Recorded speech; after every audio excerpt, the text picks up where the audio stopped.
Hi everybody, hope your everything is going fine. So we are discussing the study of acid base salt. We have already completed the part of acid and bases. Today I will start from salts. All of you know about common salt.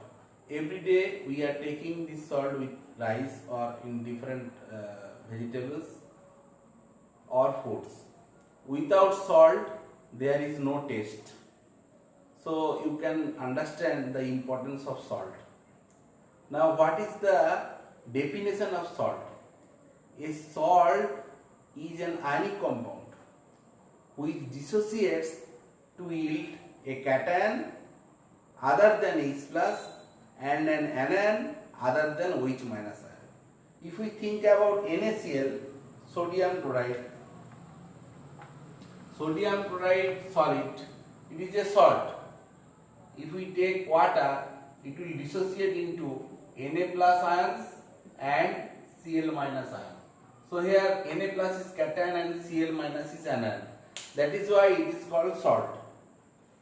Otherwise we can say that if we take acid, when it will react with base, it will produce salt and water. Here this type of reaction or preparation method of salt is called neutralization method. Other methods are direct combination, simple displacement, double displacement, that we will discuss later. First we will discuss the classification of salt. There are different types of salts. First we will discuss the normal salt.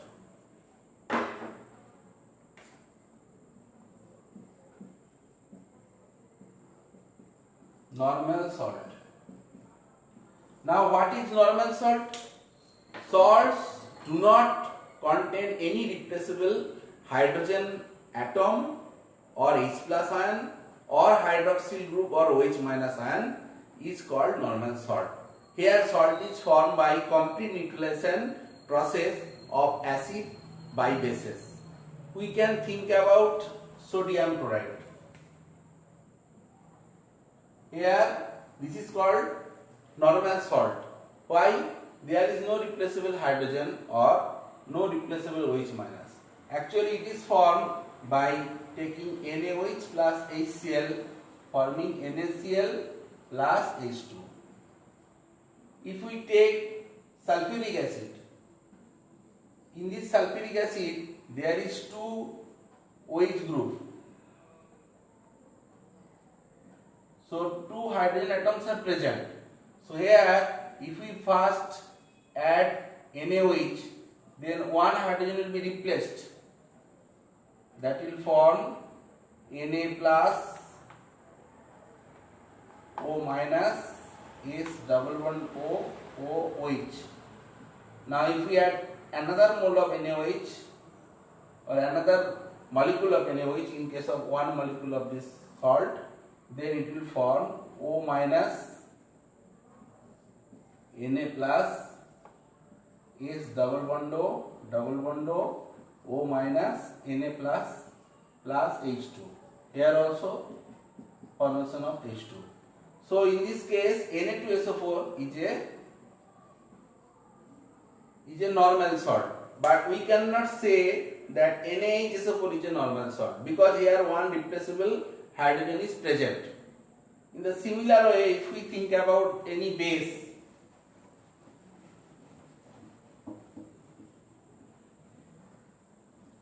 like magnesium hydroxide, it will react with first one molecule of HCl, that is MgOHCl, and another molecule of HCl will react forming MgCl2. In both cases there will be formation of water. So now this MgCl2 is called normal salt. But we cannot say that MgOHCl is a normal salt because here one replaceable OH is present. So you can understand that salts do not contain any replaceable hydrogen H plus ion or OH minus ion, is called normal salt.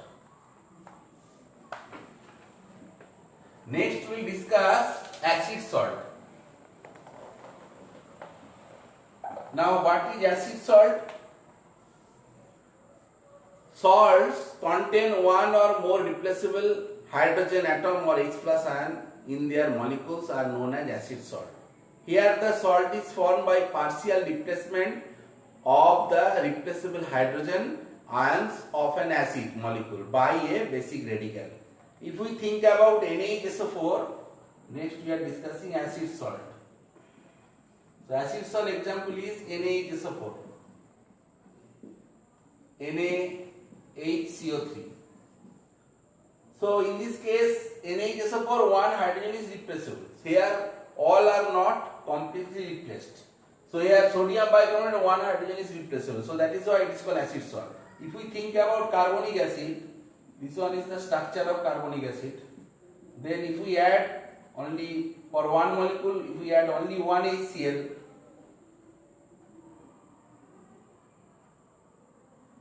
one NaOH,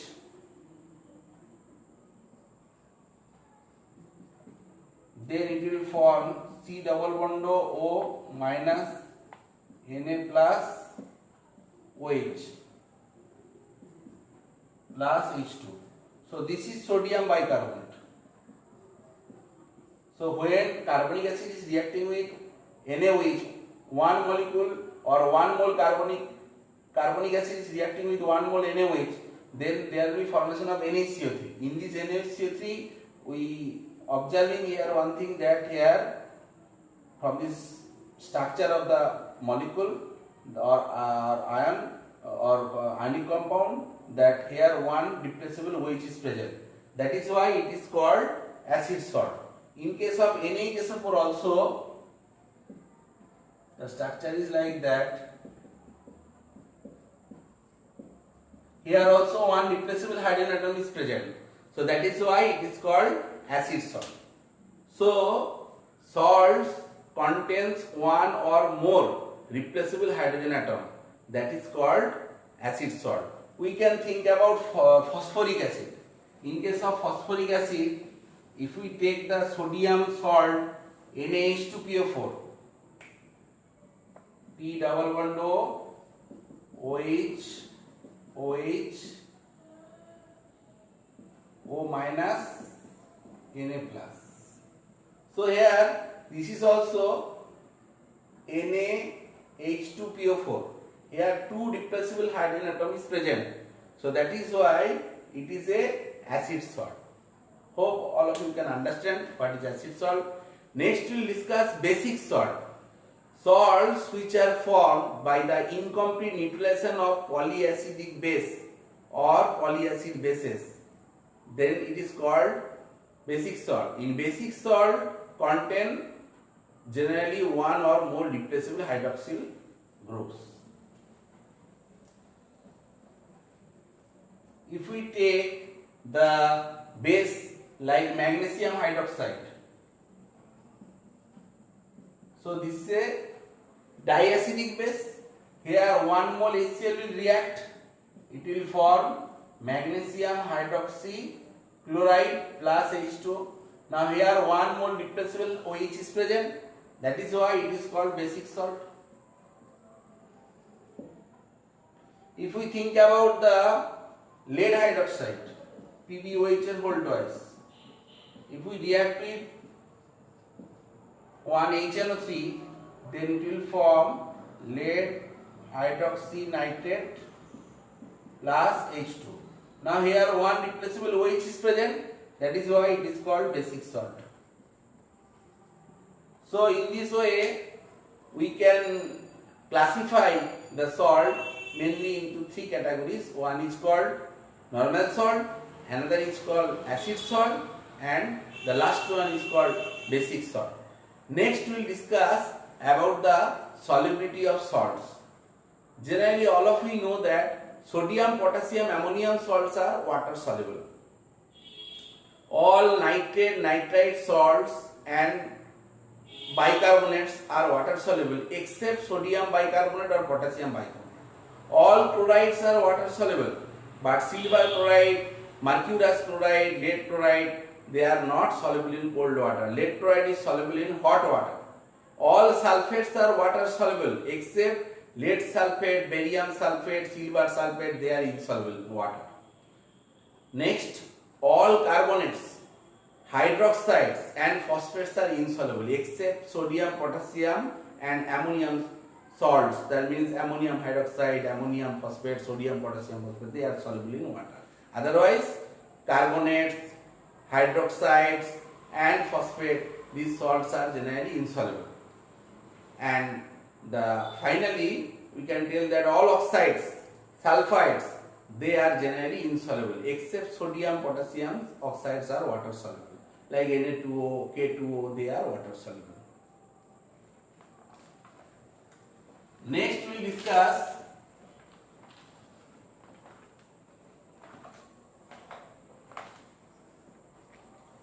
the preparation method of salt. There are different types of preparation methods. First we will discuss the direct combination or synthesis method. Direct combination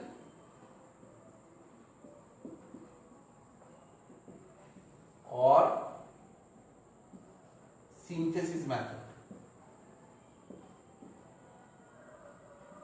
In direct combination method, we are taking one metal that will react with non-metal.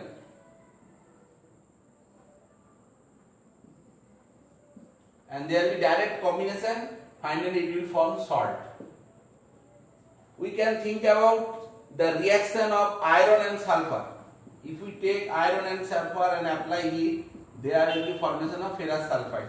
So iron is a metal and sulfur is non-metal, so it is forming one salt that is called ferrous sulfide.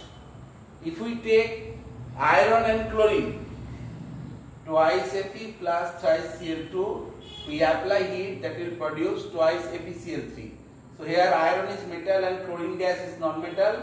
So in presence of heat it will form ferric chloride. It is also a salt. So there are other examples also, like zinc will react with sulfur, that will form zinc sulfide in presence of heat. Lead can react with sulfur, forming lead sulfide. Aluminium can react with chlorine, forming aluminium chloride. So in this way we can prepare different types of salts by direct combination or synthesis. This method is also called synthesis method. Next we will discuss the simple displacement method. In simple displacement method, active metals will react with dilute acid. Next is method 2, simple displacement method. In simple displacement method, active metal will react with dilute acid. We can think about zinc. Zinc reacting with sulfuric acid dilute, that will produce zinc sulfate plus hydrogen gas. So in this case, active metal reacting with dilute acid forming salt and hydrogen. We know the metal activity series. Those metals are placed above hydrogen, that will generally react with dilute acid forming salt and hydrogen gas. So if we take iron also, same thing will happen, that will react with the dilute acid. If we take HCl, we take F plus HCl, that will produce FeCl2 ferrous chloride plus hydrogen gas. So in this way we can prepare salt, and this method is called single displacement or simple displacement or only displacement method. Next we will discuss the precipitation or double decomposition method. Next method,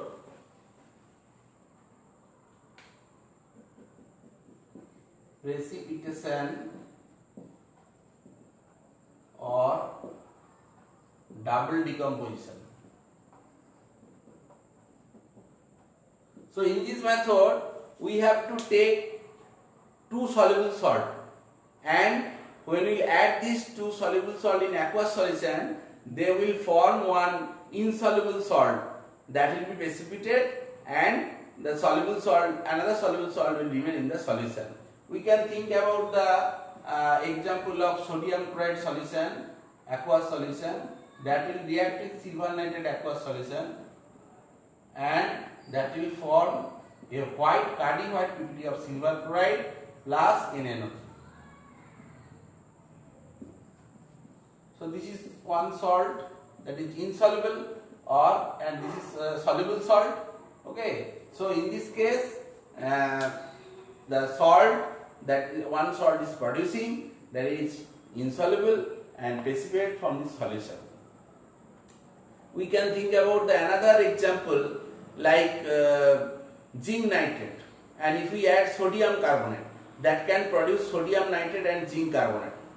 We can think about lead nitrate. If we add sodium chloride, that will produce lead chloride and sodium nitrate.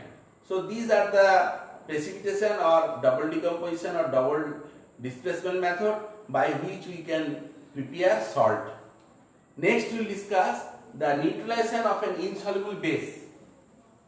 This is neutralization method of an insoluble base. Neutralization method by insoluble base.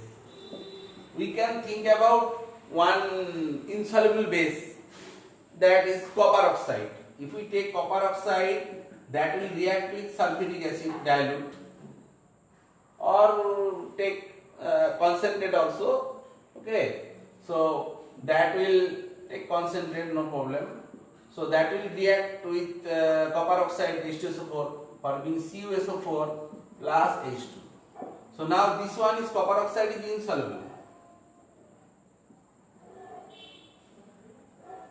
and forming one soluble salt, that is copper sulfate, and copper sulfate will take 5 water, it will form blue vitriol. So in this way we can prepare salt. This is another method for the preparation of salt. Next we will discuss the lead nitrate. In case of lead nitrate, we know that lead oxide is an insoluble salt. If we add nitric acid, that will produce lead nitrate. So PbO will react with nitric acid forming PbNO3 whole twice plus H2. So here you have to give 2. Now it is okay.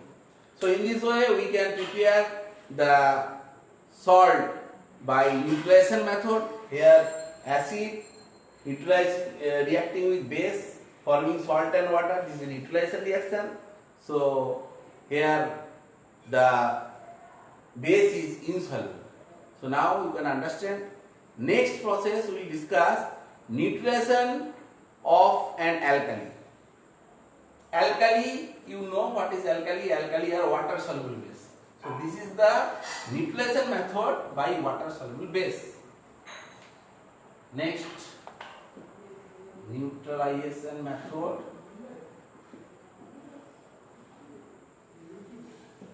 by alkali, and this method is also called titration method.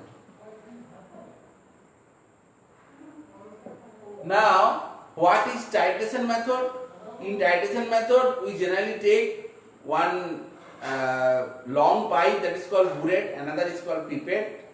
Okay, by pipette we take generally the base solution, and acid is generally taken in the burette, and then by taking with the help of one indicator, acid base indicator, we will add the equivalent amount of acid to equivalent amount of base, and the end point will be indicated by indicator, and this process is called titration. This is also one kind of neutralization method. Okay, by this also we can prepare salt. Like we know that sodium hydroxide is a water soluble base, that is why it is called alkali. It will react with HCl forming NaCl plus H2. So this salt, NaCl salt, can be prepared by this method. This method is also called titration method. This method is also called titration method or neutralization method by alkali. Hope you can understand.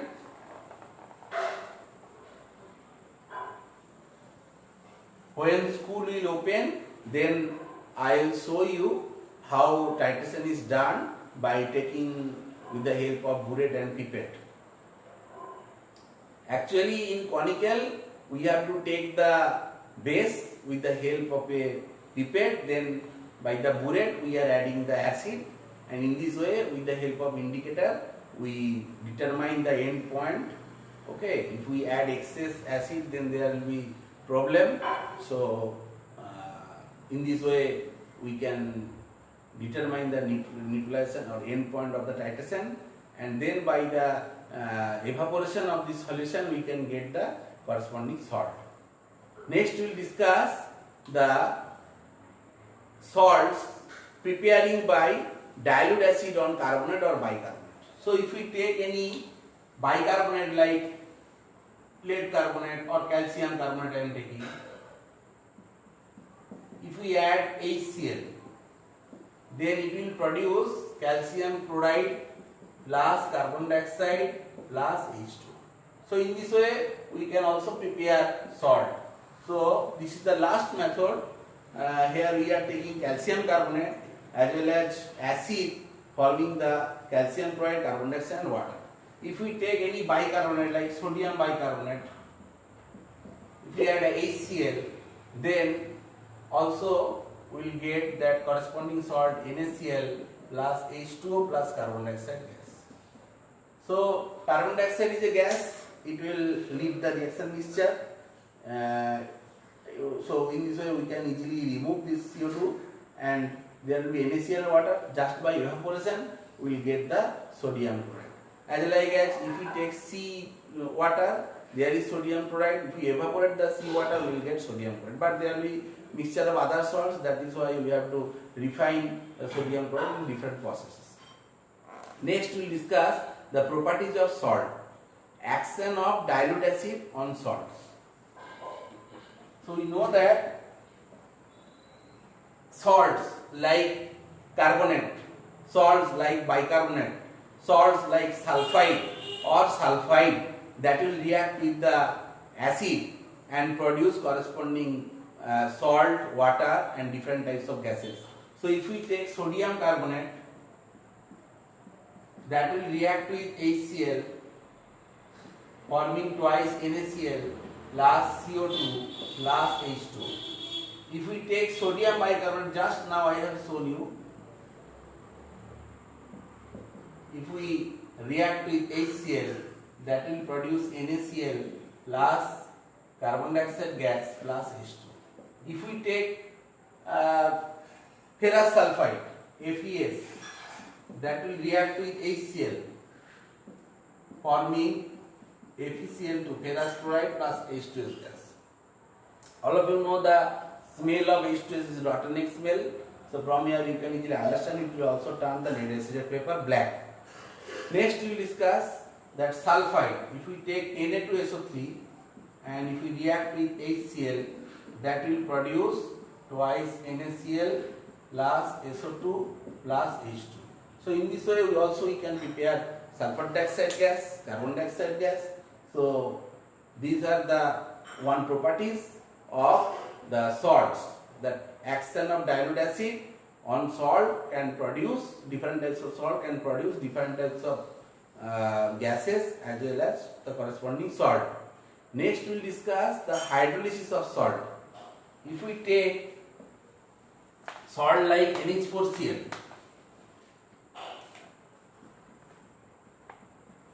and if we add water, then there will be formation of ammonium hydroxide plus HCl.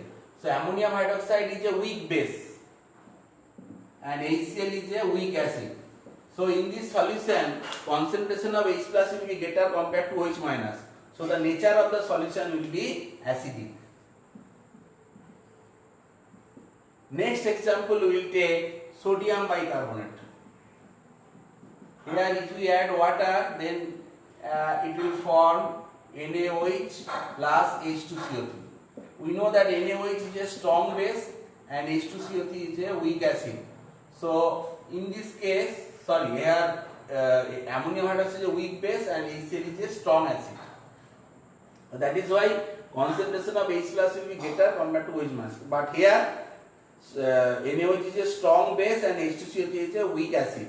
So here concentration of OH minus will be greater compared to the concentration of H plus. So the nature of the solution will be basic. And if we take the NaCl or any normal salt like this, and if we heat with water, there will be no reaction or it will not hydrolyzed. Not hydrolyzed. So here we can tell that if we add water, it is producing NaOH plus HCl. Both are strong. Both are strong. Actually, it will not hydrolyze. So both are strong. So the nature of the solution will be neutral. So any salt that is react with water, the nature of the solution may be acidic, may be basic, or may be neutral. That depends upon the composition of the salt from which it is producing. Like ammonium chloride, it is forming from HCl and ammonium hydroxide. So as HCl is a strong acid, definitely the nature of the solution will be acidic. So in this way you can understand the hydrolysis of salt, and this part is not actually included in your syllabus, but you have to know this concept. And finally we will discuss the use of salt. Silver bromide is used in photographic films. Ferrous sulfate 7H2, that is green vitriol, is used in iron tablets. Sodium chloride we are using in food industry for the taste as well as in electrolytic process or electrolysis. Calcium chloride is generally used in toothpaste. Calcium sulfate half H2O, that is used in plaster of Paris. Barium sulfate is used in stomach ulcer detection. Copper sulfate 5H2O, that is blue vitriol, is generally used in fungicides. So you have to know the application or use of different types of salts. So today up to this, okay, and in this way I have completed this acid base salt chapter, and next class or next day I will give you some questions as well as I will take revision test, and in next class I will start a new chapter. Thank you. Please stay at home and stay safe.